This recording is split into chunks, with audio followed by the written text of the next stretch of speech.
Okay, this is Lydia. Welcome to Blue Pen Tutorials, and today we are going to be looking at the factors that you need to determine in your statistics controlled assessment. This is for the 2014-2015 controlled assessment, the EdXL one.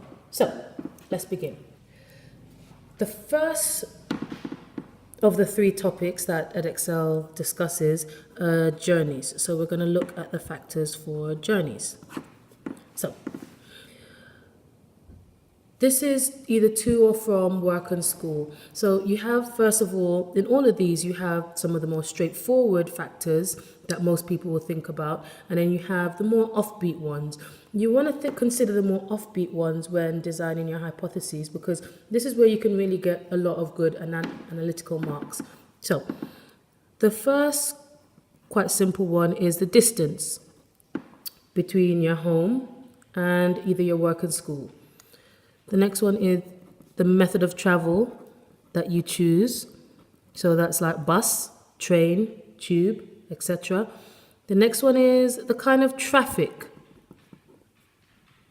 that you might have. Now, this links in with your method of travel. Obviously, if you're taking the tube, then you won't have a traffic issue so much. The next one is the time that you travel, so the time of travel. So if you travel during the rush hour, for example, then you're more likely to see the traffic, which will then also affect your journey. So you need to also think, when you're thinking about factors, how many of them interlink. Now, the more offbeat ones will be ones such as transport links,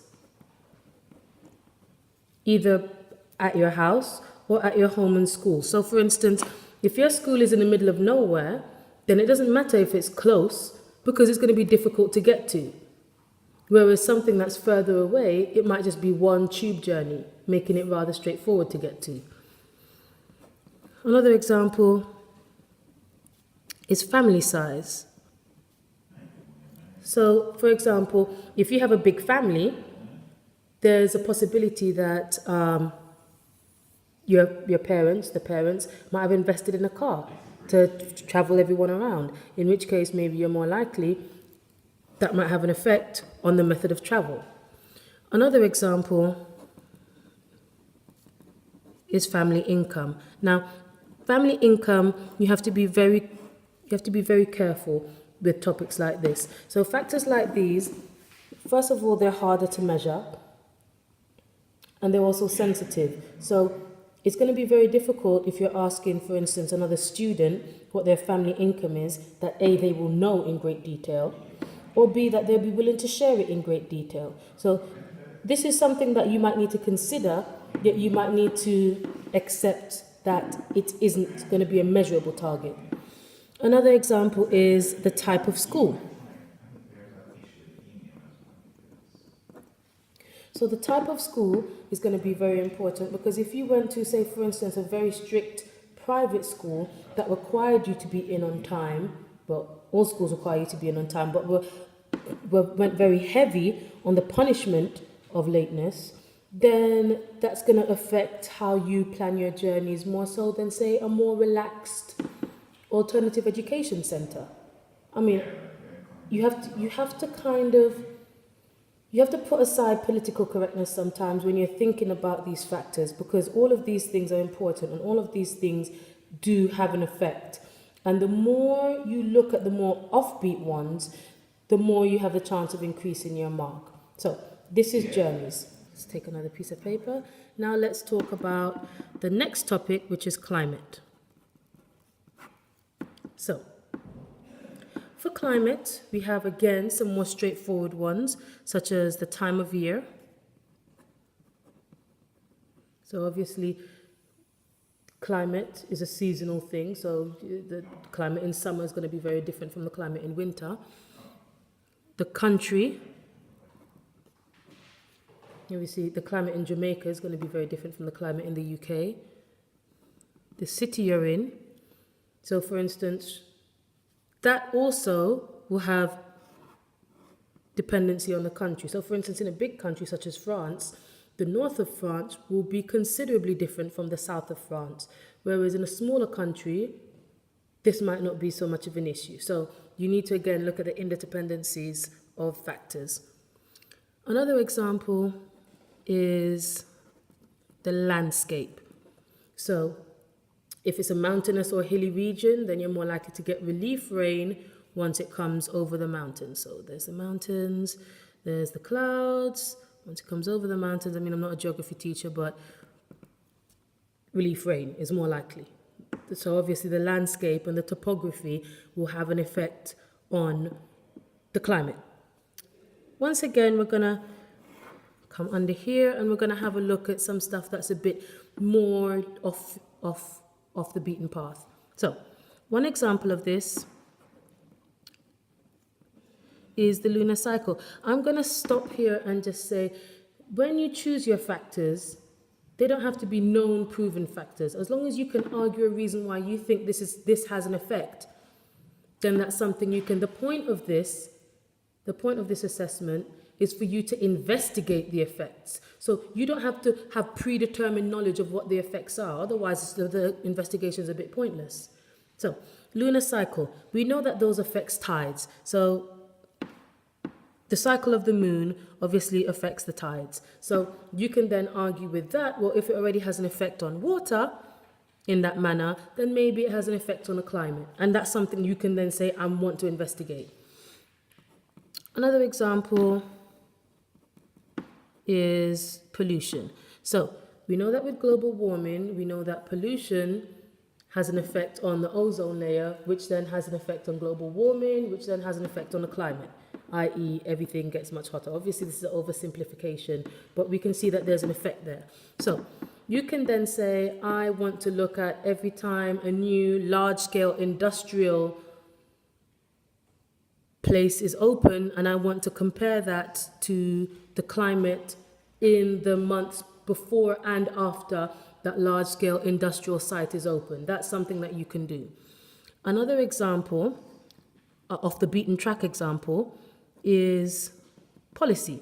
So you can say, and these together is, you can say, is the impact of global warming, are related to the impact of global warming. So you can say every time, for instance, a new green policy comes out, maybe people initially are more conscious of global warming, and then they might take steps to reduce it, and then that might have an immediate but short-lived effect on the climate. So that's something you can also look at. Once again, none of these things you can say in specific with definitiveness once you've finished that, yep, these definitely have an effect and these are what the effects are. But beginning to piece together arguments about why this could affect it and how you would then go about finding some kind of method to analyze it, like, oh, I'm going to look at all the policy documents and then I'm going to look at the climate in the 3 months surrounding it. Stuff like that, where you have to kind of have higher order thinking.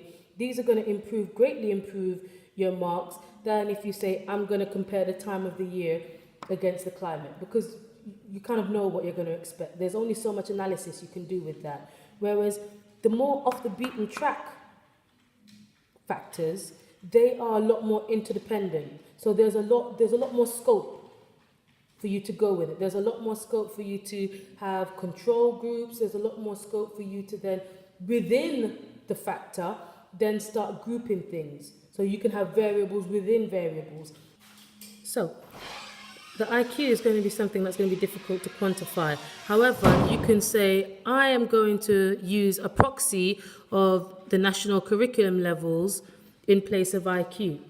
You can then argue that although this is maybe more innate or more natural, or maybe something that you're more born with, whereas this is something that nurture has a bigger effect over, you can say that this would lead into this, but also maybe that game playing and puzzle playing, there's a learnt element to it, which maybe makes it a closer fit to the national curriculum levels. I mean, these are all things.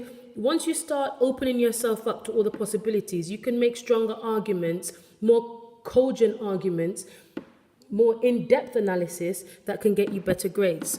So let's look the same. Let's look again at some of the factors that, let's look again at some of the factors that are off the beaten track. So examples of this are the type of phone that someone has. So if they have maybe perhaps a more up-to-date current smartphone, maybe they'll be more open, or they have more access to a wider variety of games, maybe making them better game players.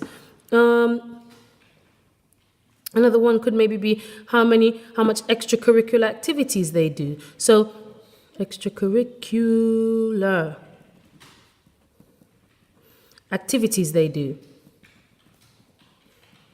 So for instance, if they don't do much activities outside of their work or their study, then they might have more free time in which that they then go on their phone and play those games, thus giving themselves more practice.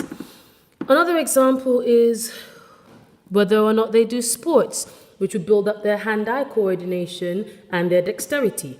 Speaking of dexterity, another one is hand size.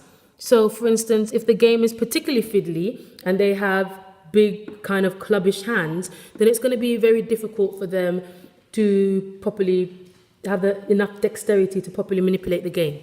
So here are some examples of what I call both common factors and more offbeat factors. Now, while it's important for you to note as many common ones as possible, try your best to start thinking of some more offbeat ones. This is where you can really see an improvement in your grades. This is where you can really start accessing the A stars, the A's and the B's. Okay? All right? So,